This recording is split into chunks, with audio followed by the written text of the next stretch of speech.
something. Yeah, the chat thing's open now because last time I've not had the chat enabled. So, okay. Yeah, cool. Right, we're on now. So, welcome everyone. This is episode 25 of the Contextual Podcast. Quite important to have the quarter of a century and have the main man, the B man on, who's looking fucking cool as fuck there. How's it going, mate? Just chilling, buddy. Just chilling. How you been?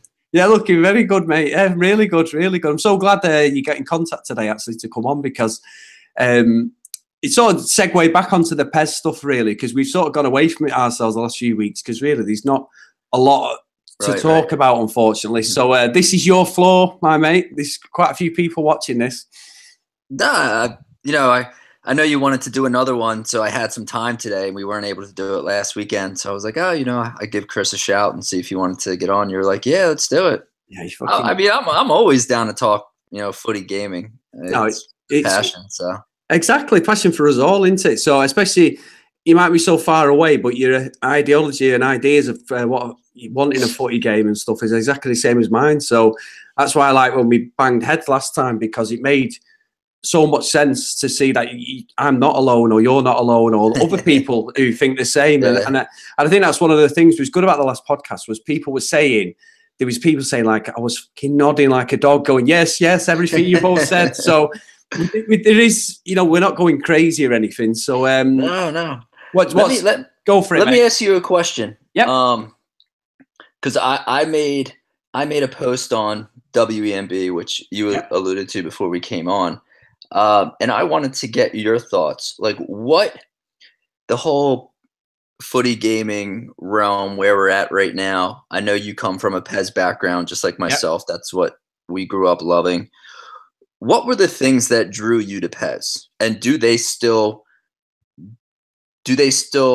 Konami still create those things in their game? I wanted to see, and then I can parlay that off kind of like the post that I made. I just wanted to see where your thoughts were on that. Yeah, sure. Well, for me, originally with ISS I sort of got into Pro Evo ISS on the PS1, really.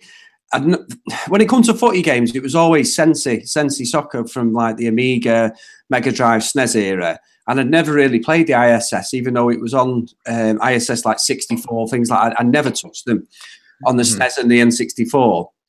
And then sort of got into FIFA, but was never a big fan of like the FIFA 94 and stuff like that, the side-scrolling stuff. I'd play it, and then it'd be a couple of games, and then I'd be bored senseless. But I always sort of went back to Sensi. And then I remember my brother saying to me around about the ISS, must be 98 or something, look, there's this footy game, it's so hard. It's a Japanese-made game. It was over here.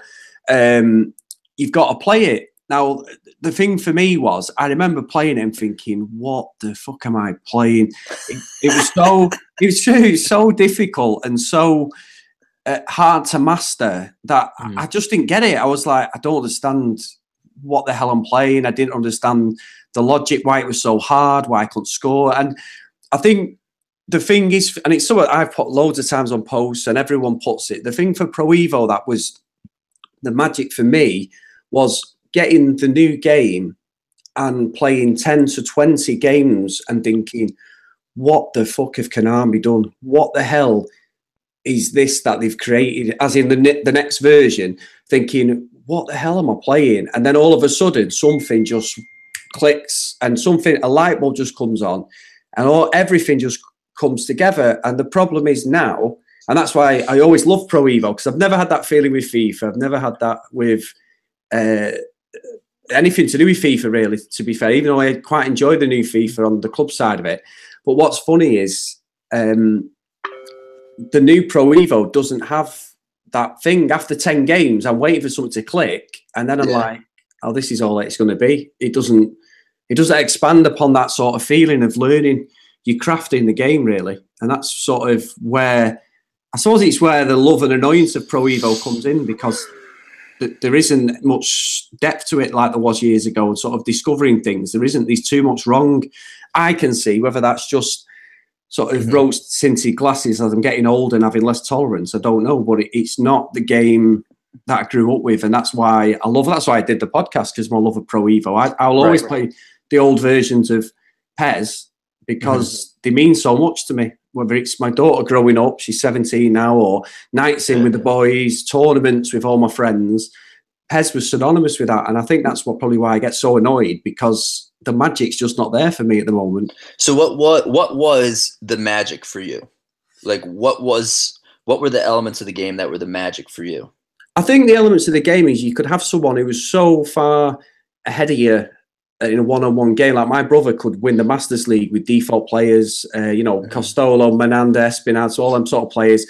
I couldn't. He could do it on Superstar or 5-star, whatever it was. But when you played each other, you knew that you could set a team up to cause as much disruption and as much sort of variance to his play to annoy him, or someone who was better than you. You felt like the tactics, the setup, the players with that individual, that you could actually beat somebody who was better than you because of the way the game was set up. It felt like you're actually making a difference. Whereas now, I don't feel like there's any difference. Then I set up with 5 players at the back. And then what you would do is in FIFA, I can play with 5 at the back, and pretty much it stops the over-the-top spamming through balls that everyone does. In Pro Evo, it doesn't. It's just like a load of button pressing, like you're playing a fighting game. It unlocks the whole field, just parts like the Red Sea, and I don't know. It just doesn't do anything for me now. That it did. Whether I'm just blind by that, I don't know. But I don't know. There's just something so missing with that game, and it has been for a few years for me, unfortunately. And it's sad to say, but no, I'm with you, man. Just to parlay kind of off of what you just said, when I made a post on WMB, it got a little bit of a reaction. When I got into PES, it wasn't, player models, faces, boots, edit mode. Those types of things were just perks to me. Yeah. You know what I mean? It was the 3 things that like drew me into PES was individuality, the AI, and tactics. And, I started, I got FIFA for Christmas, and I hadn't played it until recently because I was like, I don't know. Do I want to trade it in? Like, I want to play the World Cup game. Is the World Cup game going to be a standalone, or is it going to be like a DLC? So I was like, fuck it. I got it for free for Christmas. I'll just play it. And I actually am enjoying online divisions. And I started like thinking about it. I don't think FIFA 18 is a great game. Don't get me wrong by any stretch of the imagination. But I started looking at FIFA 18 and comparing it to PES 2018. And I thought, what is it about FIFA 18 that is at least like giving me some semblance of a footy fix? And I'm just playing like divisions. So I made it from Division 10 to Division 6, basically playing with Italy. And I was able to out football the, Real Madrids and the Barcelonas and the PSGs, and just using football sense to beat players online. And the stability was great, and it was the competition. And I was, it just, it's not where oh my God, I can't wait to get home from work so I can play FIFA. But it's just doing enough to, get my fix. I'm like, why am I playing this and not PES? Like, what? And I started thinking about it. And when I go, the things that drew me into PES, individuality, AI, and tactics, now it's like, if you really get down to it and take like the blinders off, the fanboy stuff off, the individuality in both games now is virtually the same. Like when we had Adam Batty on the Footy United podcast, we were talking about individuality, and he had mentioned, the game has changed, which it has. He's totally right. Like, it's about pace, power, agility. So you have like the taller, stronger players who take longer strides. You have the tinier players who are quick with the ball at their feet. Like, they're very agile, can turn quicker, have a smaller turning radius. And that's kind of represented now in both games. You know what I'm saying? There's no individuality in passing in either game. The only thing PES basically has, FIFA has more types of passes you can do, whereas PES has the weighted pass, which really, pass assist 1 is fully assisted. So it doesn't, a normal through ball is going to get there. All the weighted pass does was give like this visual appeal of the backspin on the ball to make it look like, ooh, it's special, but it's really not. Yeah. So like when you look at it from that standpoint, the individuality is virtually the same. All PES has is the player ID where you pick up on who the player is with the ball right away. You can tell by their mannerisms and player-specific animations. FIFA has some of that, but not to the depth that PES does. But really, the individuality for me is like virtually the same. So then you get to the AI. And the AI in PES 2018 is probably the worst AI I've ever played in any PES game, going all the way back to winning 11-6 international. Like, it is that bad. And I have not played really FIFA's AI at all. So even if FIFA's AI sucks, which so many people tell me that it does, so then both games cancel each other out because both AIs suck. And then when you look at tactics, you know, there's some things that PES does well. I love how you can change formations on the fly. And I hate in FIFA how you can't do that. But I don't like in PES how the tactical system, in theory, is a great idea, but it wasn't implemented great and or correctly. And so you have a tactical system that's kind of limiting. And on FIFA side, I do like, you know, you can press when you want to press, counterattack when you want to counterattack. You know, you can high pressure when you want to high pressure, and it kind of has that PS2 PES feeling to it, where, you know, it used to be on the buttons where you held like L2 and square or whatever, and okay, I can press, I can counterattack, I can drop somebody back, and in PES it's like you have 3 preset tactic systems, and say you want to keep the same formation, but now you want to turn frontline pressure off. You have to waste one of your other 2 remaining preset tactics just to take frontline pressure off if you want the front line to drop back. Otherwise, you have to pause the game, go into tactics, and then drop that off to like conservative or whatever it was. So both have pros and cons. So it basically breaks even. So when you look at the 3 things that always drew me into PES, from like winning 11-6 to PES 2015, when I was like the diehard PES fanboy, I was drinking the Kool-Aid. Like, I was, you know, I was always looking at all the things that PES did well and ignoring all the things PES did wrong. And I was that like blind fanboy, basically. And then one day I was like, fuck this, man. I just want to play the better game. Like, I owe Konami nothing. I owe them nothing. And so I look at both games right now, and FIFA, if the 3 things that drew me into PES, tactics, individuality, and AI, if they are virtually identical now in both games, but FIFA does 90% of everything else, you know, better, it's like there's nothing about PES that draws me in anymore. And that's like this. It's like, what is there about this game that is going to draw me in? And that's kind of the problem that I have with PES, where I'm looking towards the future. And it's like the future of PES, it seems like it's basically my club. Yep. It's my club and microtransactions. It's esports. And, you know, for me, you know, I'll just let me just read you a little bit, because I may have forgotten. I mentioned how, like, you know, in shooting in FIFA, the shooting in FIFA is great in terms of the gratification. It's like PS2 PES levels in terms of the satisfaction that you feel. And it's so far ahead of PES. I mean, even the background of the crowd running down in the stands, if you're playing at home, I mean, that is so awesome. You know, if you look at passing, the grounded ball physics, I think, are better in PES compared to FIFA. I really hate in FIFA the ball leaves the player's foot at like so fast, and then it artificially slows down when it gets to the intended, you know, target. Yeah. And it looks so awkward and unnatural. But at the same time, you can do more things in passing in FIFA, and the pass assist 1 level in PES is so assisted that having better grounded ball physics, when, you know, you can backheel pass your way anywhere, does it really matter? No. You know, I think the player models are better in PES. I like the dribbling animations in PES. FIFA has, sometimes it just feels like in FIFA there's too many animations, and my guys sometimes take too many touches. But on the one hand, I love how you can, you know, hold L1 and do a slow dribble. You have different variations of dribbles that you could do.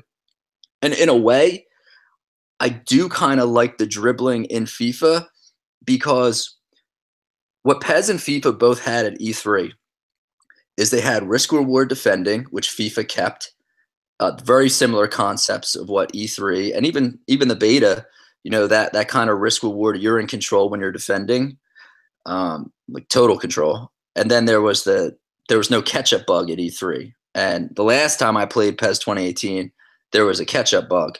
And so in FIFA, you get behind with Aubameyang 40 yards from goal. He's gone, man. You're not catching him. And that used to be the case at E3 when we'd be playing. If I was playing with Dortmund and I had a chance to spring Aubameyang through, I mean, he was gone. He was not getting caught. So it was kind of like that risk-reward of, do I play a high line against Aubameyang or not? Like, do I gamble? And it just seems like FIFA kind of stuck with that. And PES reverted back to PES 2017 in terms of the defending. I don't know where like the catch-up bug stuff came from. I guess there was complaints. Yeah. I don't know. It just feels like both games now are trying to do the exact same thing. And the things that drew me to PES, FIFA has now practically equaled. And there's so much that FIFA just does better, especially the most important part of the game, which is scoring, which I don't know why PES hasn't focused on that more, because it is the most important part of the game. But I made this point, if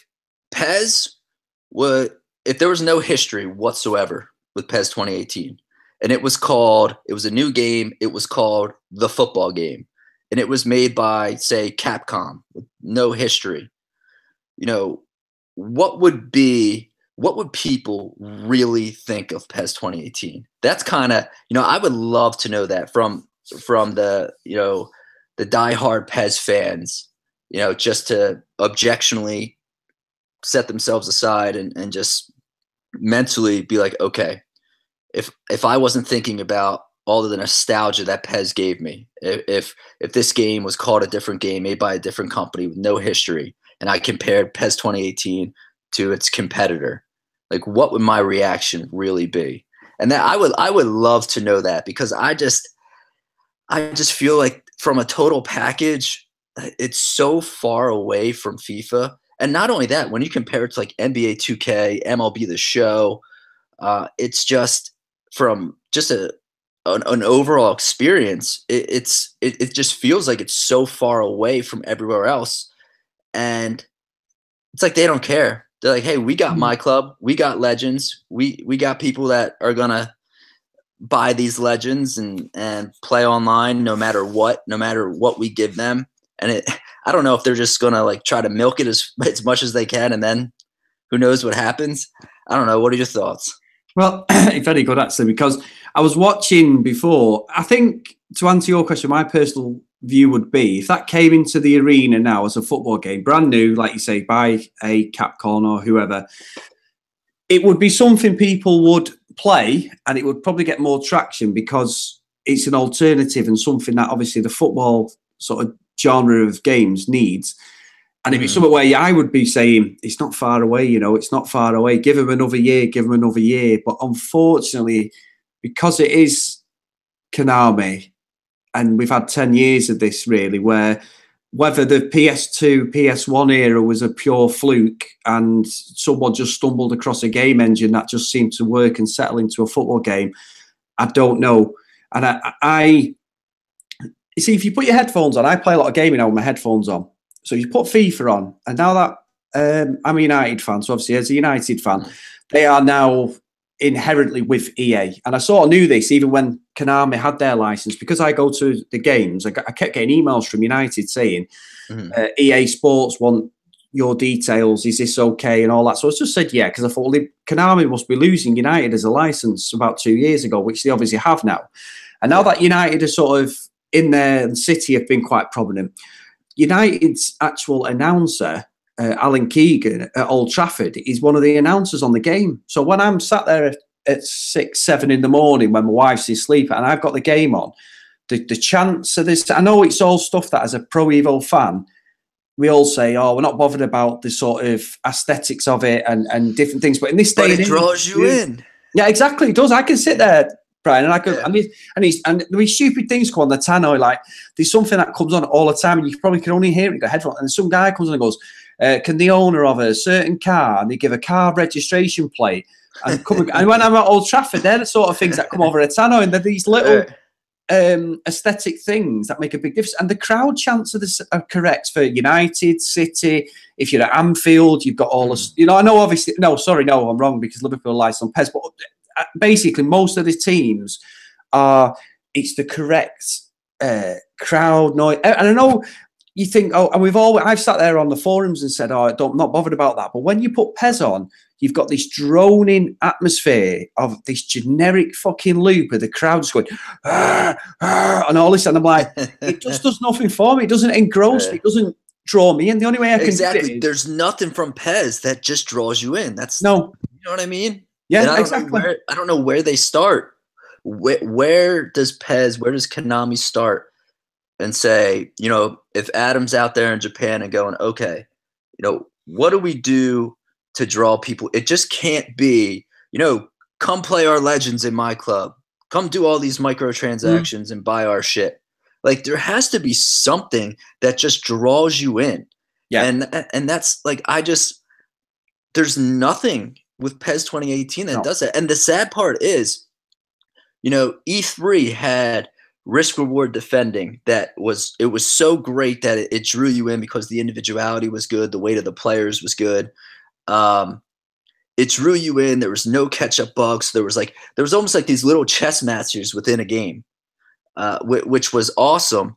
And that at E3, that's what really drew you in. And not only that, it's something as simple as you watch FIFA as you're playing, and the way players move back and forth across the pitch, it looks organic. It looks like if someone, you know, if my wife walked into the home and just glanced at the TV, she could be thinking I'm actually like watching a real match. Yeah. Whereas with PES, the players at E3 actually moved pretty organic. And I mentioned that at E3 to guys at Konami. I'm like, oh, you know, they're not moving mechanically anymore. You know, because it looked like, you know, how in PES 2017 and thereafter, the transition from attack and defense, where you see the teams move as one back and forth, and it looked so mechanical. That was gone at E3, and now it's back. It's like they reverted back. They reverted back to the defending. They reverted back to everything that was like tried and tested and that they were comfortable with is what it feels like they did.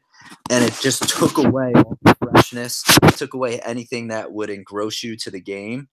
And I just, you know, I'm reading the forums and I see people saying, oh, you know, people kind of like acting as if Adam's going to be this white knight strolling into Konami and everything's going to change. You know, we got our own guy in there. He's going to change stuff. And, you know, I told him straight up, man, good luck. I hope you're able to do it. I hope you're able to change the mentality. The problem is when to Konami, they've been successful. You know, from their standards, they've been successful. They're winning awards, which, you know, it is what it is. I personally don't. I mean, sports games, you have to be able to play them for weeks or like a month before you can really tell how good they are. You know, people giving out awards for playing a couple hours with a friend in the office and scoring all these ridiculous goals, which you can score in PES 2018. Of course, they're going to be like, oh my God, this is fucking awesome. You know what I mean? But you know, people think Adam's just going to stroll in there, and it's going to be a grind for him to change the mentality of the Japanese who feel like, yeah, we're winning awards, we're making a shit ton of money off of my club and microtransactions. Like, why should we change? What is our need to change? You know what I mean? So that's where like I've kind of been saying, you know, I think the PES that I knew is just, it's gone. It's not coming back. Like offline gaming is done. You know, it is what it is. It's over. But just the PES that I knew, the essence of what it was, it's just not there anymore. And I just don't know how they get it back. Yeah. And I don't know if, you know, if Adam goes to Japan and says, hey, look, you know, there's a diehard fan base that has stuck with us for 10 fucking years while we produce jack shit. And, you know, they're not happy. You know, let's do something for them. Like, we owe it to them.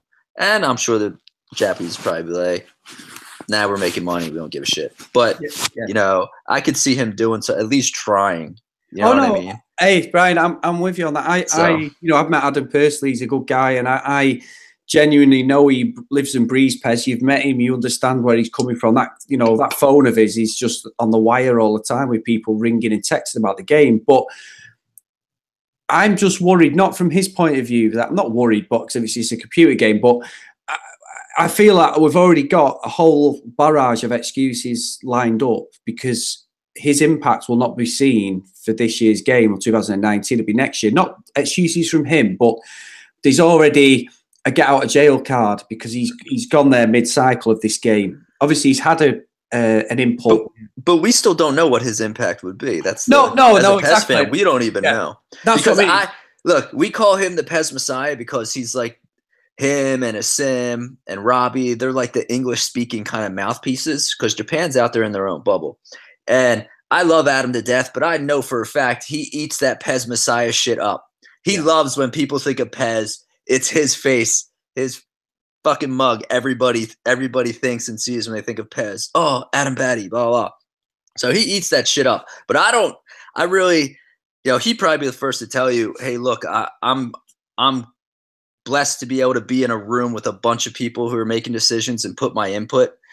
But to think, you know, he's got like this enormous sway right now, I probably not. So no. I think it's going to take him time to work his way up over there. Exactly. So when I see people saying, oh, Adam's working on the game now, like, yo, PES 2019 is going to be awesome. And I'm just like, oh, man, stop drinking the fucking Kool-Aid, bro.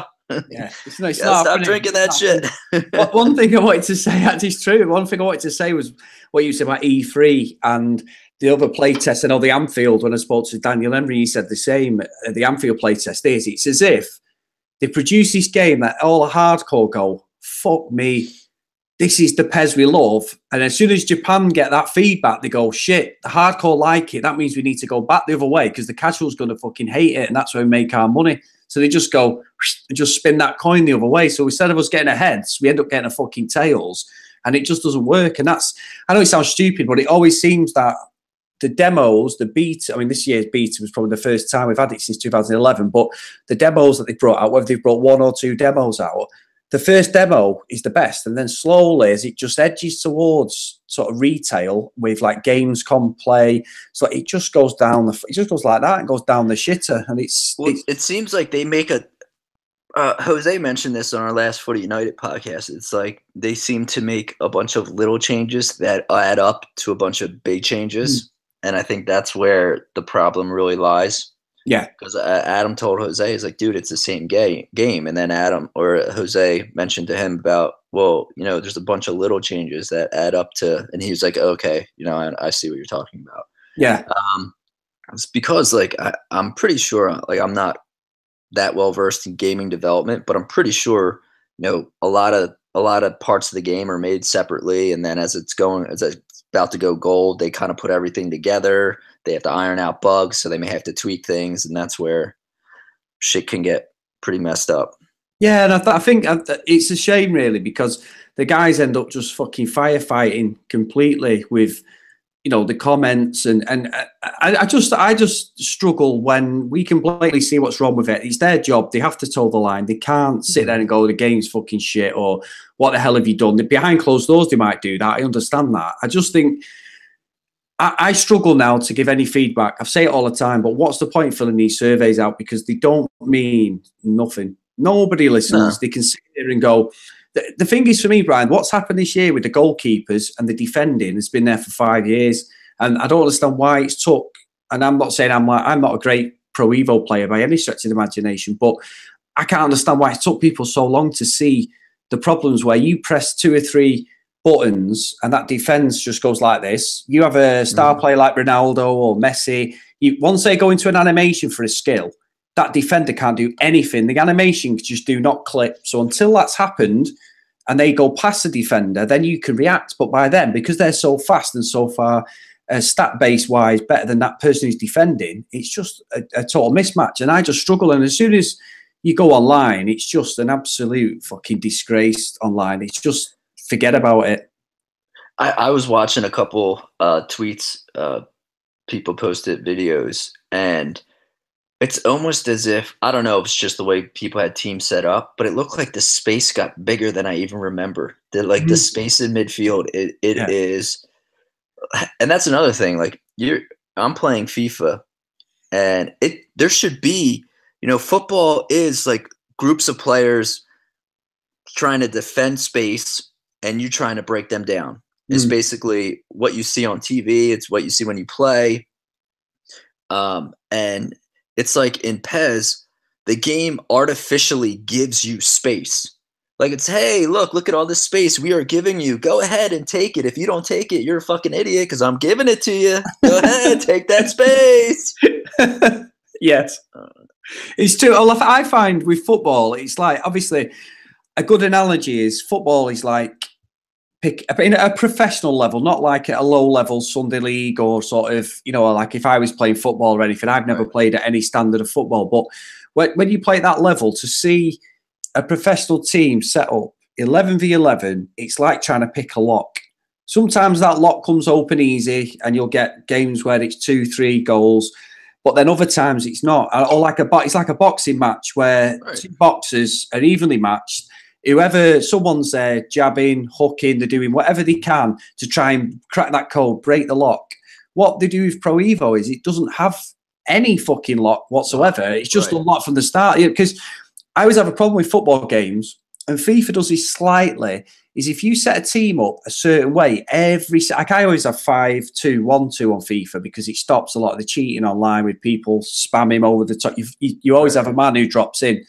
And it can come across as boring, but you've got like your D-pad where you go park the bus all the way up to all-out attack. So you can knock that forward and backwards in a game so you don't have to keep messing about with your tactics depending on the score. And with Pro Evo, I always just find that it's pointless me even going into and I sound like I'm just totally bashing the game now, but I just find it that no matter what tactics I do, if that team has a Ronaldo or a Messi or a Suarez or whoever, it doesn't make a difference whether I put the fastest defender on that player or the best defender. It doesn't mean anything because the game will just unlock itself because it has to there's like a risk reward, and it always seems to be favour the attacking team.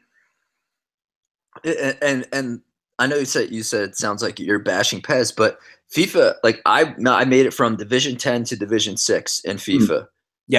Pretty quickly. And once I got into Division 6, I realized, okay, now it's ramping up. But this is how online players do, is that they drop 7 guys back in like a shell, leave 3 guys up top, and I'm trying to play footy. Like I'm trying to possess the ball. I'm trying to move guys. I tend to play in like a 4-4-2, but diamond midfield, old school Italy, like AC Milan. Got that diamond midfield.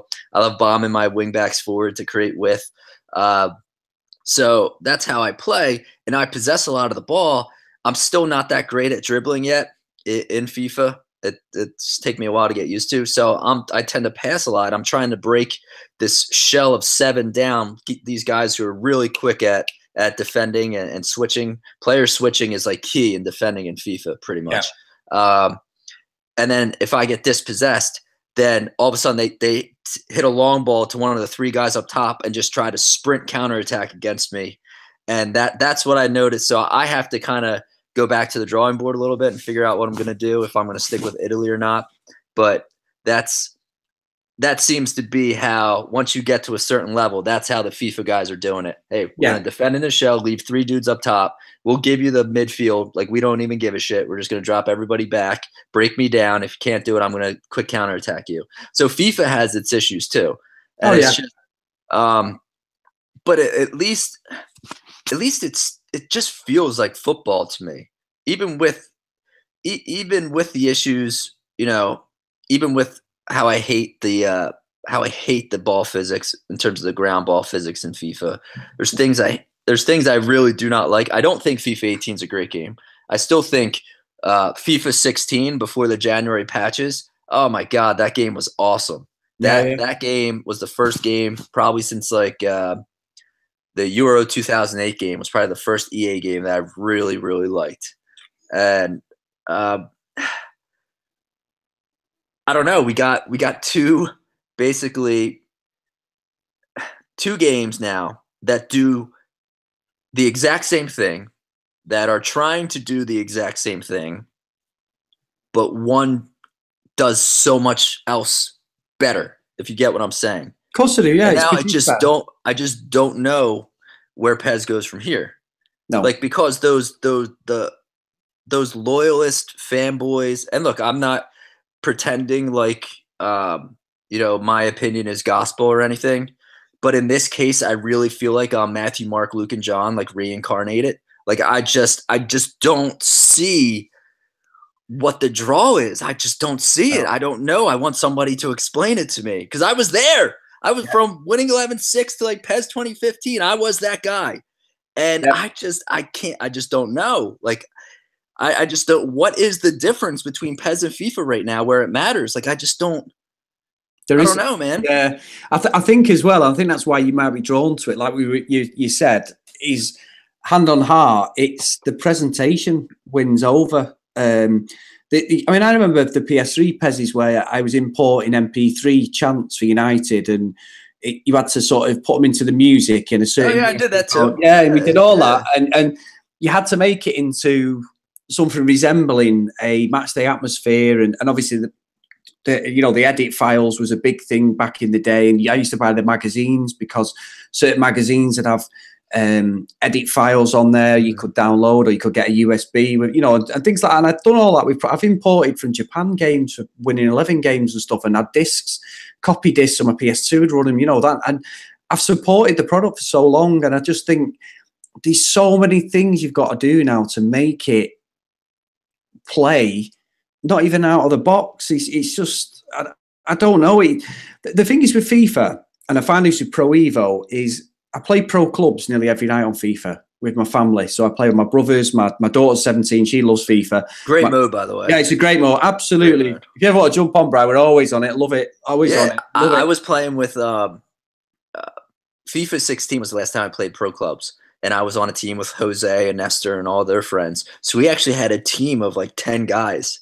So it was awesome. It was so much fun. It is a great mode. It's so good. I mean, what I find across Pro Evo and FIFA, each individual mode has a different style of gameplay. And like pro clubs, is the keepers and the defenders are all dead small. They're all like 5'6", 5'7". I don't know why.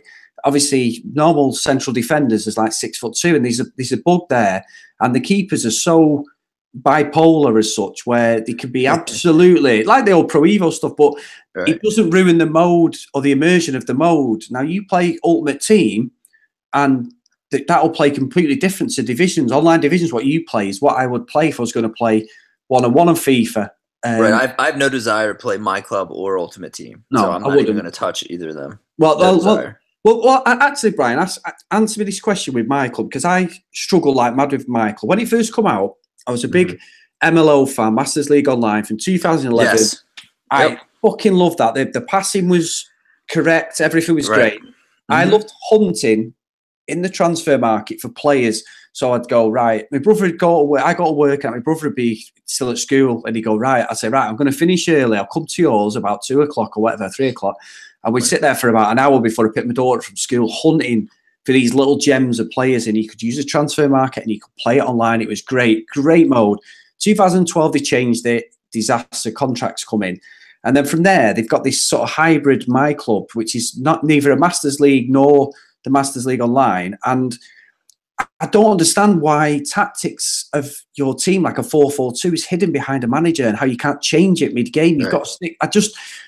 It blows my mind. And I always think, why the hell can people not see that? That game mode is just so ridiculous, and not that it's got to be realistic, because Ultimate Team isn't realistic in some respects, where the way you can create your own fantasy team. But the principles of football are there. It's 11v11. The tactics work. You can change your tactics on the fly in a game. That I don't understand with My Club what it's trying to be, other than just getting your money. I fucking really, really don't understand it. I just think, what do you think on that? Because I struggle. No, I agree. I don't I never understood the concept. I missed Master League Online. That was 2011 was like the pinnacle. But yeah, there's nothing about my club that, I see on Twitter, oh my God, I'm about to open like a gold ball or black ball or whatever the high end ball is. And I'm like, who gives a fuck? I'm like, you really care? Like, these people are like, people actually watch YouTubers open up balls. I'm like, this is what we've become in gaming? Yeah. Is that I got 2,000 followers who are waiting for me to open up some balls, as sexual as that sounds. But literally, like, this is like what people fucking watch on YouTube. Are you kidding me? This is how you get followers. Hey, come see my black balls. Yeah, it's true though. They do it on FIFA with the packs, but like with my club, like I play FIFA Ultimate Team, and I've played that game years gone by from when it first come out. Its first inception, I've played it. I know the principles. It's a copy and paste job every year now, but it's the same idea. The chances of me getting a Ronaldo or Messi in that are probably 1 in 1,000 packs, if that, right? The chances on my club of me getting Ronaldo or Messi are probably 1 in every 5 black balls. I remember last year, 2017, my first 2 free pre-order picks for PES, 2017, my club, I got, I'm not lying to you, Messi and Neymar. And I'm like, what is the point? And then as soon as I went online, yeah, great, great thing. But as soon as I went online, everyone had the same players, the same. I'm like, what is the point? You should earn them players, or you should be able to sort of save up and get them. It doesn't make any sense to me. There's no logic behind it. Yeah. And it's almost like we're in a social gaming world where people would rather watch other people play on YouTube and Twitch than actually play the game themselves. It's like they get their rocks off from watching somebody else dribble with Ronaldo past 4 or 5 dudes and scoring. Oh my God, that's awesome. Yeah. They don't want to play the game. They're like, oh, I get more entertainment watching someone else do all these fancy, stupid tricks that would never happen in real life. You know what I mean? It's just the whole social gaming and esports. I feel like it's just going to ruin the depth of sports games. Yeah, and I think exactly. I follow EA on Facebook, and this weekend, as I follow Konami, this weekend they've had the FIFA Championships. I think I don't know if it was a world one or it was a European one. And I just put on one of the games, was on live on Facebook, just as I was browsing on Facebook on my phone. What it look like? Fuck me. It was like a game of ping pong. It was just, these guys are earning big money for playing that game. And I've seen Pro Evo as well, and that's just a fucking disaster as well. And it's just, and they're doing this all the time. And it's like, what? That's not football. You're just pressing a combination of buttons. You're not. And I'm just like, no. Exactly. It's so much money at stake. I mean, it's not like a COD or a Battlefield or something where there is a skill to it, the twitching, the sort of the reactions, you've got to understand your surroundings. Right. We've just I don't know, it's just pressing a button at the right time. And I know it sounds daft. There's no skill to it to me. It's just how fast you can press the buttons to get one end of the pitch to the other. It doesn't make any sense, but it's big money. And you're like, what the fucking hell am I watching this shit for? But someone's going home with a brand new car or paying the mortgage off. It's strange. Yeah. I agree, man. I don't know. So right now, what is, in your opinion, what is the state of football gaming? Is the state like, look, this is where we're at now. It is all microtransactions and money and esports. So get on board. Otherwise, don't even bother playing. Because that's pretty much what we got. That's where you're going, unfortunately, Brian. I know everything evolves. Obviously, the game's called Evolution, Pro Evolution Soccer, or whatever, as it in Europe, obviously. You've got to go with the times. Things change for the good and things change for the bad, and that's just the world we live in. From 10, 15 years ago, that game is nowhere near what it was, and there is stuff now that is obviously better than the animations for a start are a hell of a lot better in theory, but how they work and are seen on a pitch, are not, you can get more, as you say, winning 11, the old Win 11-9 and stuff like that. You can go back to them and get far more enjoyment out of it because it felt more natural and the inertia's there and the context of it all, the contextual stuff's all sort of correct and makes sense basically to what you're doing, you're inputting on your control pad is what you're seeing on the screen or trying to sort of think. And I think, I'm 40 this year, so it's like, and these guys on the forums who are a lot older than me, these guys who are 50s and 60s on there who are arguing. Yeah. So I'm like a baby, I suppose. I know I don't look it, but I suppose on some of the forums, I'm quite a young fan in that respect, which is quite unusual in this day and age. But on these forums now, the Pro Evo ones especially, there's no 15, 16, 17-year-old kids. There might be the odd one. There's not. Most of the fans who were with the game 12, 15 years ago, the same fans who are buying it now. And I just don't think Konami have the respect for us who've stuck with the brand for so long. Right. And criticise, whether I've criticised in the right way, wrong way, I hold my hands up if I was incorrect. But I would love to see the numbers. I would love to see this is how many millions we sold. And then I'd be like, I bet you a high percentage of those are the same people that probably played it back on the PS2 that are just like blind, faithfully, like, I have to buy PES. It's my game. It's my game. I have to buy it every year. Like, I have to do it. You know what I mean? And it's because the nostalgia kicks in and it's like, oh, this is going to be the year. This is going to be the year. It's going to be different. It won these awards at E3 or at Gamescom. Like, this is the year. I know it's going to be different. And it's like you set yourself up every time, and you play it, and you're like, "Fuck! Why did I spend $60 on that?" Fucking shit! Yeah, well, it's true. I always say Pro Evo Konami have got the best marketing company from the months of May to September because everyone gets sucked in. I've said for the last 5 years, I'm not buying it. I'm not getting. I mean, this year, luckily, we got a review copy to review it, and I appreciate that. But I was like, what the fucking hell have I got drawn in for again? And then I'll put what the hype train starting, and you're like, right, no, don't get drawn in. And all of a sudden, one of the Konami guys just gets his fishing line and just goes whoosh, and just reels me in, and I get sucked in every fucking year. And I don't know what to say. It's a shame because there's such good people work there, and you can see what they're trying to do, but the licensing and stuff is just crippling them now, and there's no real innovation because of the budget, unfortunately, compared to the competitor, and that's where it's always going to fall down. The stuff that made it so good 15 years ago has also made it so bad 15 years later because it's not really changed in 15 years, if that makes sense. The technology's changed, but the actual ideology... It's funny because I actually think that the PS2 tactical system is better than the one we have now. Yes.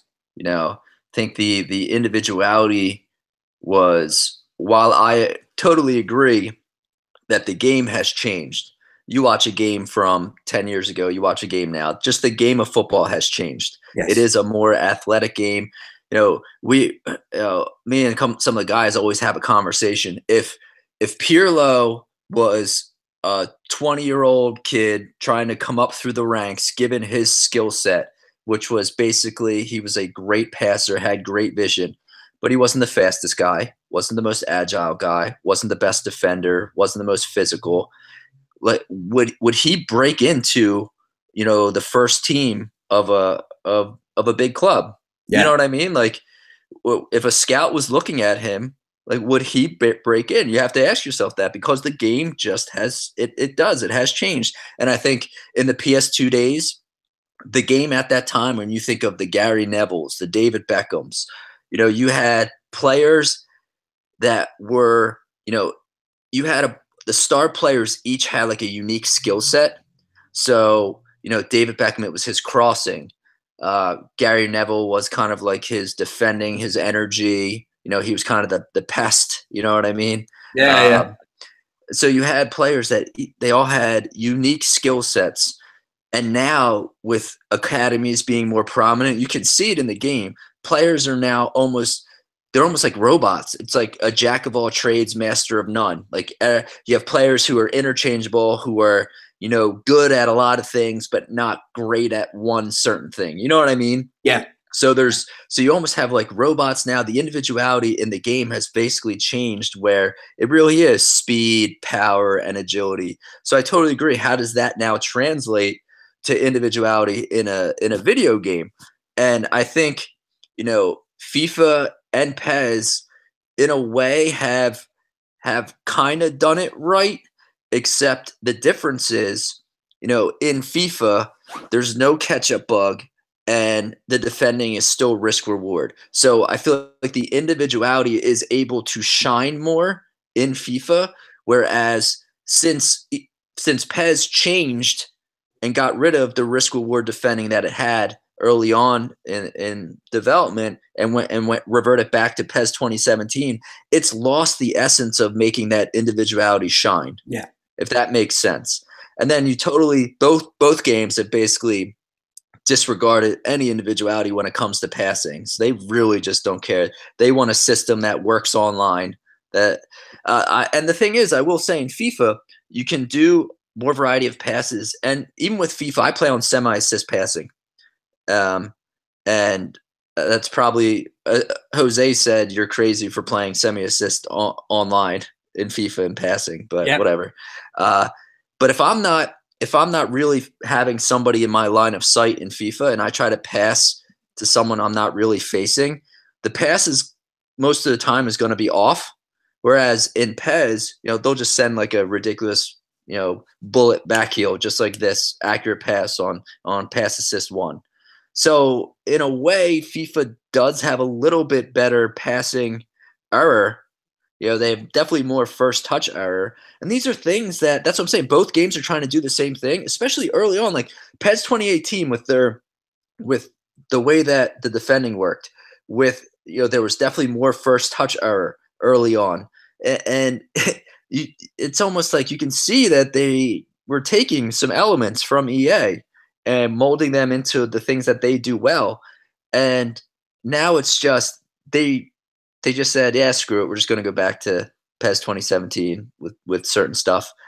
And so now going full circle, it's like, I don't know how many times I can reiterate this, but it's like both games are literally trying to do the exact fucking same thing. But one game does like 90% of everything else the same or better. And so once again, it comes back to what can Konami do to draw the non-blind loyalist fanboys in? What can they do to draw other people in? Like how long is, hey, we got all these legends, come on in, like you'll get to play with these legends. Dude, a lot of these kids have no idea who the fuck Patrick Kluivert is. I do, because he cost me so many fucking Master League games on PS2 because he was a choke artist, just like in the 98 World Cup when he missed like 8 goals against Brazil. Yeah. Oh my God, fucking Kluivert. Anyway. No, but I think as well, the problem I always find with Pro Evo is I never have, or the last couple of versions, I don't have any control over my team. And I feel as if when I'm playing FIFA, like you've got the X button, which is a great button on FIFA for pressuring, but it also will block. Sometimes you give fouls away, but when you're going shoulder to shoulder, if you've got a stronger player and you hold X, you'll dispossess the striker most of the time, or you'll give a foul away, whichever. You can give penalties away. It is sort of contextual that works, but I find that with FIFA, my whole 11 players, I actually have a control over, whereas when I'm playing Pro Evo now, when I get the ball and I'm against someone who's better than me online, because I really only ever play online, I feel as if I've got to get rid of the ball straight away. Because if I don't, I'm fucked, basically. They're getting the ball off me, or some animation's going to fuck it up where I can't do what I want to do. And I end up panicking a bit and just sort of pressing the button. And then that happens anyways, because you've got the button lag on Pro Evo, slight button lag online. You're releasing the ball too far ahead. So then you're doing 2 or 3 passes ahead, trying to, because I know it sounds stupid, but it's something that's plagued me. I don't know whether that's just a personal thing, but from someone who played thousands of games online, you can go back to Pro Evo 5 and 6, where I literally played 3,000 to 4,000 games online on them, because they were my first online games, really. So across the Xbox 360, Pro Evo 5, even though it was an original Xbox game, I had it on PS2, then I got a 360 and I played it online all year. Then PES 6 come out on the 360. It was a very, very watered down game, no Masters League. I remember. Yep. But it was a great game. I've still got it in there. I've got all my Pro Evos in there. I used to play every single day online, about 1,500 games on that, whatever. Loved it. And then slowly, and I wasn't a bad player on it. I was like a 1.1. I was never behind my losses. And then slowly, as the years have gone, I've probably got worse. It's just, I don't know, the game's just not there. The characters that made it are just not there for me. So when it comes to that sort of thing, I never feel I've got control of the game. Sometimes it's like I'm watching someone else play on Pro Evo when it comes to defending and stuff, especially online, not offline, online, because I only play online. And when we reviewed the game, we reviewed it offline because the servers weren't live. So I give a review score, and now I wish I hadn't give it I give it 74, which I wish I'd give it less, because I don't play offline. The Masters League's got nothing to it now that I want to sit there and develop. The AI is just blah. So there's nothing. There's nothing to get into offline. No, you know what I mean. It's just patterns. You see the patterns, and then you see the patterns. Yeah, as soon as you score, you see the pressure starts mounting about 15 minutes to go, and you can't do anything. You know a goal's coming because you're not going to be able to get the ball off the computer, especially if you play at a higher level. I usually play superstar or top player or whatever, and you feel, and I'm not the best player at all, I never am, but I always find the challenge is there until you go ahead, and then it's just patterns and different things, and you can see it, but how you counter it, I do not know. Right. Far better players than me can do that. So, yeah, so all good, all good. Let me ask you a question. Yeah. If you eliminate ISS to PES 6. Yep. Okay. Name me your top 5 footy games of all time. PES 2011, without doubt, because of the Masters League Online, without a doubt. Okay. FIFA, there's no more Pro Evos after that. FIFA 08 was groundbreaking because FIFA 09, sorry, because PES 2008 I played a lot of, but there was teleporting and everything, and it was just a disgrace online. But I did play that game a lot because my friends still played Pro Evo at the time, so we all still played it. So we all suffered the same problems. So PES 2011, FIFA 08, FIFA 09, FIFA 11, and then my last one would probably be FIFA 14 on the PS4 when the next gen came in, because I really enjoyed that game when it first came out. I'm enjoying this year's FIFA, but I wouldn't say it's in my top anything. It's just pro clubs. Same. It's fun. That's exactly how I feel on that. There's been some great years with Ultimate Team, and I've played it, and I've even, bought packs. My daughter's terrible for buying packs on FIFA, and I keep telling her, it's because once the next game comes out, you don't carry that team with you. They just generate that money. But what about yourself? I couldn't. That's it, really. One Pro Evo, I'd probably say, hand on heart. Wow, I got 0 Pro Evos. I just, you know what? I did enjoy 11, but like I go back to, if I had to think of my 5, the first Konami game I ever played was winning 11-6 international.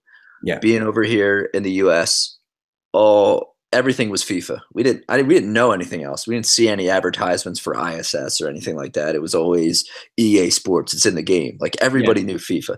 Yeah. So, I believe it was FIFA 96 or 97 on my PC, had the indoor. I don't know if you remember that. Yeah. I played indoor forever. Yeah. World Cup 98 was probably one of my favorite games of all time. And technologically, you go back and play World Cup 98 now, and you're just like, why did I like this game? But at the time, I remember there's certain moments where you remember where you were, I remember I was with my uncle, my grandma, my aunt, and we were down in the city. It was the summer of 98. And that's when I really, because I was like 13 at the time. So that's when I really fell in love with football. Like I played footy my whole life, and I went to the 94 World Cup in New York. Yeah. So I got to see the World Cup in New York. But I was still a kid. I was like 9 years old or whatever. But World Cup 98 was that first World Cup where I was just immersed. I watched every match that I could. It was all over the TV. I remember where I was for like England, Argentina, for Argentina, Netherlands, for Brazil, Netherlands, for France and Croatia. Or was it Croatia or Yugoslavia at the time? I can't remember. That'd be Croatia then. It was like Croatia. They changed. They were no longer Yugoslavia, right? No, I think Yugoslavia in the 1990 World Cup one day. Because I remember England playing him in the qualifiers and stuff. I don't know how far into the 90s. I think it was Croatia, because it was Davor Suker. It was Croatia. Okay. Yeah. It's Croatia. Okay. I just remember all these matches. But I remember where I was. Like, I was with my uncle. We were shopping in the city, and I was like, "Oh, I want this game. So my uncle was like, "All right, I'll get it for you." And I went home. It was on my PS1, and that whole summer, for hours and hours, I played the shit out of that game.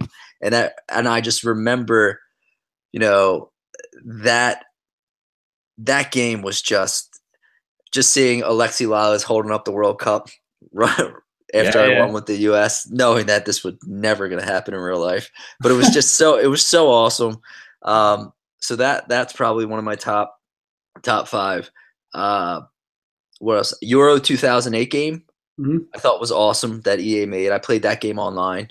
That was probably one of the first footy games I actually played online. I played a couple PES 6 games online on my PS2 when I would bring it downstairs my parents' house and plug in the Ethernet cable.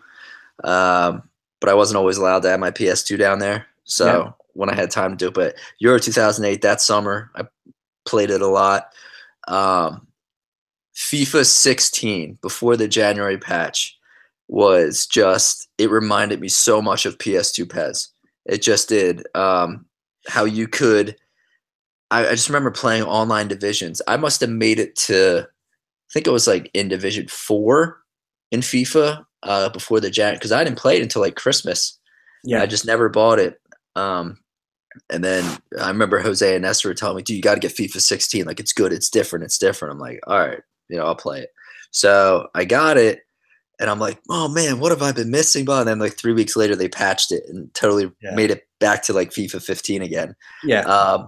But that game was just playing with Italy, man, in my 4-4-2 diamond against all these great teams and just out footballing, like the way teams would just try to all out press you. And okay, you're just going to try to press me with like 3-4 dudes. I'm just going to pass it around to you. And then I'd have acres of space. Yeah. And nobody picked up on, hey, maybe you should not press your like whole team in one area of the pitch because you can just get passed right around. Oh man, that was great too. So what do I have? FIFA 97, World Cup 98, Euro 2008, FIFA 16. What would be my fifth game? I've actually got one, Brian. What do you think? I've got one that I've missed, and I'm absolutely disgusted with myself that this is actually the best of the lot. Have you played, and I've still got it in there, and it had the best shooting since Pro Evo 6, in my opinion. Have you played World Cup 2010 South Africa? Yes, that was a good game. Oh, my word. That is one of the best ever one-on-one against family and friends since Pro Evo 6. That's a disgrace that I missed that. Such a good game. That was a really good game. FIFA 2002 with Henri on the cover. Yeah, that's fair enough. Do you remember that? I like that. I must have played at that. Once again, I was still young. It was probably at the time when after FIFA 2002 is when I think I got Winning 11-6 International. So I think that's the time when it was coming out. And I remember at the time I was a big Rivaldo fan. So I would just play Barcelona and Real Madrid just constantly over and over. And I could never win. Could never fight. Well, I won a couple times, but it was so hard. The computer was so hard because I played on the top level. But it's just, I love talking about stuff like this. Just brings back the memories. You know what I mean? Yes. And I'm sure people watching can relate to all that stuff. I think as well, as I'm thinking, as we're talking, I think one of my loves for Pro Evo as well is because it's probably the first game since sort of the Sensi soccer stuff, as I mentioned before, that as much as I'm a massive football fan, there wasn't a lot of good football games. I didn't really play, as I know you played FIFA, I didn't play FIFAs because of the sweet spots and stuff like that. And this, why I got into it. But I'm the same as you, and I think back to sort of Pro Evo is all about my daughter. She's 17, but like when she was born, my wife if she went out, I'd have my friends round. I'll send you a link for a Pro Evo 6 tournament we had when, if we're not on YouTube, it's my friend did it years ago, and it's great. And it's like, I've had like 15, 16 people in my house, and it used to drive Sam, my wife, mad because she'd go out and and we had like money on it and everything. And That's awesome. Terrible. Dude, that is awesome. And one of my best friends, so awesome. Dave, who actually, this video I'll send you, he produced it. He's in Dubai now.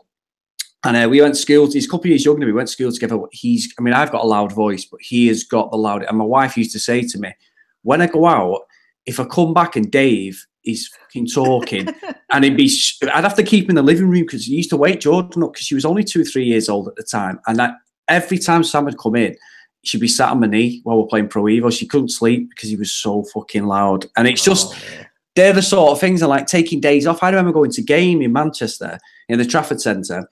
And the big game chain over here, and there was about 6, 7 of us there, friends and family, all taking sickies to play Pro Evo. I think it's Pro Evo, first Pro Evo on the PS2, Pro Evolution Soccer, and then Pro Evolution Soccer 2, and we all used to do it. Synonymous with taking days off sick and having. I've always had holidays when Pro Evo come out. I've never done that for 4 or 5 years now. I won't even waste my holidays on it. I remember Christmas used to be like Christmas vacation was. Wake up Christmas morning, open up presents, mom makes breakfast, and then I would just be in my room playing Master League the whole day because I had nothing else to do Christmas Day. Yeah. Oh, man. I think that's what it is. I think when you speak to me and you, it must be because it meant so much. That's why it hurts so much as well, because it's just not as good as it was because of the memories. The memories are there of stuff that in my personal opinion, it's this stuff in my life that game means so much. And I know it probably sounds stupid to people who are not into gaming, but it means so much, Pro Evo, because it's been part of such happy times in my life. And then that's what also makes me angry is it's like that it just feels like Japan in a way is taking advantage of that, knowing, hey, we're always going to have these fans. So like, let's just do, let's focus on my club and make our money on microtransactions. We're always going to have these fans. And that makes me like angry. Yeah. I mean, it's like, dude, like you're taking advantage of these hardcore fans that have stuck through the shit for like 10 plus years. Like, that's fucked up, man. Like, it's true. It's true. I think the nostalgia of the game is still there, and that's what they rely on like anything. But I think, unfortunately, it's going to come to a point where myself and maybe you, things move on. And that's what's sort of happening in some respects. It's like a separation. I've moved on. I just like, any chance I have an opportunity to talk, footy or footy gaming with people, I'm always down. Like I love doing it, but I've moved on from ever thinking Pez is going to be Pez again. I moved on from being like balls deep in it, and it felt good to just be away from it all. Once Pez 2018 came out, and I was like, they fucked it up. I have no reason to play this game, and I just got away from it all.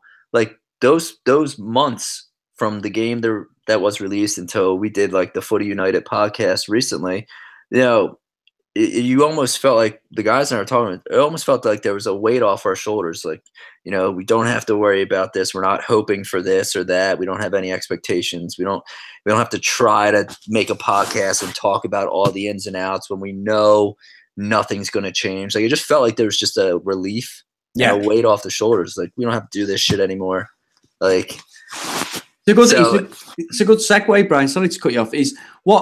I know obviously what you should do, but what's the Footy? Because I'm going to put all the links to the Footy United podcast. But what is come of obviously the last podcast? Because obviously you're changing direction slightly, aren't we? Yeah, well, we're still going to talk footy gaming. There's going to be, but we probably won't get into the in-depth stuff that we used to, like the ins and outs of, why is passing the way it is and what can they improve upon it on. You know what I mean? It'll probably be more of a generic overview of, our feelings on footy gaming. If anyone's playing any of the football games, general gaming, we want to talk more footy. And, I know a lot of people there's people that will like it, and there's people that will probably, no, I just want to hear about Pez and FIFA. If you're not going to talk about it, then I'm not going to listen. And fair enough, we totally respect that. We got into doing podcasting. One, we did it because we wanted to try to, give the hardcore fans a voice, those diehard fans that feel like they were getting left behind. So we kind of wanted to give them a voice. And we also, but after we got into it, we realized we really loved conversing and talking with one another. And so it became more of, it's great that people love listening to us, and it's awesome. And we love their feedback. We love, that they like hearing what we have to say.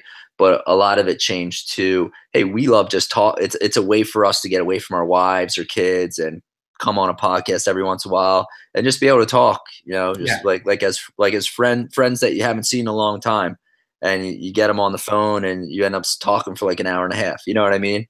Yeah. And so it's kind of like one of those things where we're kind of like we're into it because it gives us a chance to communicate and speak with one another.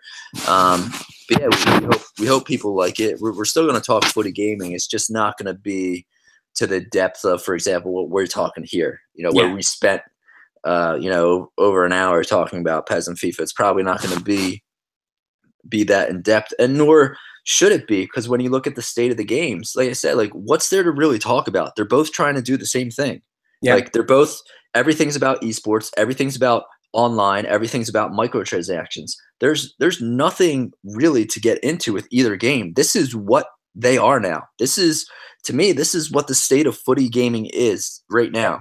So our audience, which is probably older, around our age, like 30s, 40s, even, maybe late 20s, but our audience is basically probably would consider themselves diehard PES fans from a long time ago. Yeah. So even, it's not like we're talking to any like teenagers. No teenagers listen to us. They don't give a shit what we have to say. No. You know what I'm saying? So, but yeah, that's kind of where we're headed.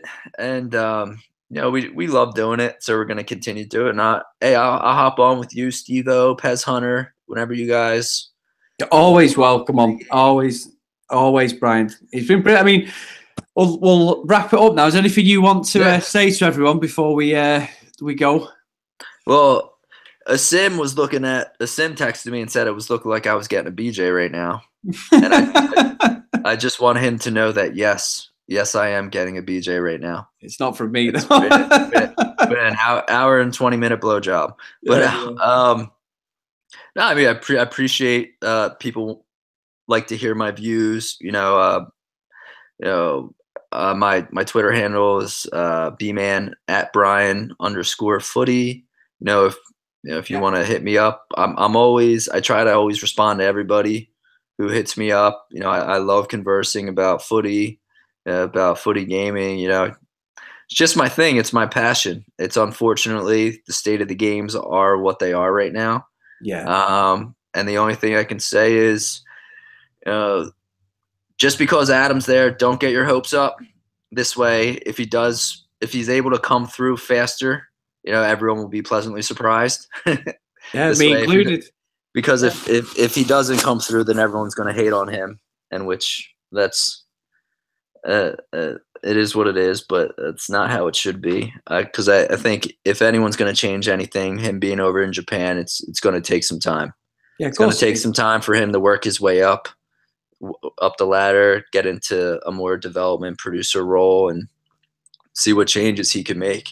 But that's the thing. Like with Konami, you have investors, you have higher ups who are making business decisions, and they're probably looking at the numbers and they're going, oh, wow, we made this much money on Legends in one weekend. All right, we need to get more Legends. Yep. Resources have to be in getting more Legends. We need more microtransactions. This is where the money's at. And so how do you, it's going to be a struggle to convince the higher-ups in Japan to go in a different direction when, the Fox engine was built, in-house. So it's not like they have to outsource and pay to use somebody else's engine.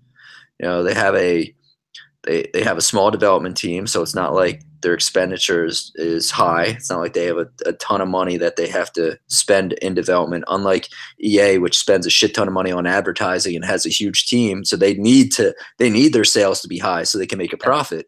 Yeah. Konami doesn't. They can make more than enough money off of Legends in microtransactions. You know what I'm saying? Yeah, of course. So So that's the question going forward is how does one convince the higher ups to alter direction a little bit and put more resources into developing the actual gameplay, fix shooting, fix the AI. The AI is garbage. Let's look at why did we get so much positive feedback at E3? Like, why did we make those changes for the final game? You know what I mean? Like, these are questions. I would hope Adam, if he's in a conference room with these people and they're talking about PES 2019, I hope these were questions that he would bring up. Be like, why the fuck are we doing this? Like, why we're getting awards for these versions of games that are not what the final game is. Yeah. You know what I'm saying? Like, it's just like, what are we doing? But that was very long-winded, so I apologize. And thank you all for listening. It's honest. Oh, hey, it's honesty. That's what it's all about, So I appreciate it because we're on the same wavelength. Whether we're on different sides of the world, it doesn't matter. And there's plenty of people support what you say and I say, and it doesn't mean we're right and and things like that. But I think the more people who can say stuff, especially someone like yourself, Brian, who speaks to the guys. Obviously, you've only got a small window there for giving feedback and that, but just to understand that there is other people out there with your opinion, like myself, like Pez Hunter, Pixel Hunter, he's called now Steve O. We're just a small dot on their radar, but like we've got 25 podcasts out of talking about Pro Evo, whether it's good or bad, what content. There is something there. Unfortunately, like you've just said, we're having to go and do other things within the podcast, because I do like doing a podcast, because we can't sit here for an hour every single week talking about something to do with not just Pro Evo, FIFA, because there's nothing to talk about. So when someone like yourself comes on and you give an honest, concise opinion and where the game should be going and what they should be doing or what we believe they should be doing, there isn't really an argument for anybody out there. I can sit around a table and someone say to me, well, sorry, Chris, but it's this, this, and this. And like you've said, the game's changed. People have changed. The physicality of the game has changed from 15 years in a real life scenario. So they have to evolve the game. But we are at a stage where you live and die by these decisions with Konami. And unfortunately, at the moment, what they're doing over in Japan is sort of crippling the fan base that was once so supportive. It's divided everyone. Like, out of all my friends, I'm the only one who actually plays Pro Evo, and I play it few and far between. I've hardly touched 2018 since I reviewed it, because I just don't believe in the product, and that's sad. But it is what it is, mate. It is what it is.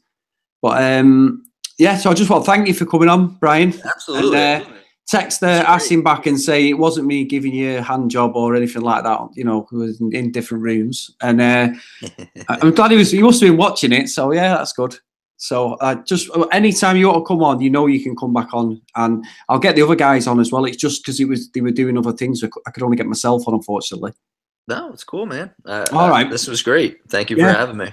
And what I'll do is I'll put all the links to your social media so people can hit you up with anything that we've talked about, and obviously the Footy United podcast as well, which I did last time. I'll put all the links in that.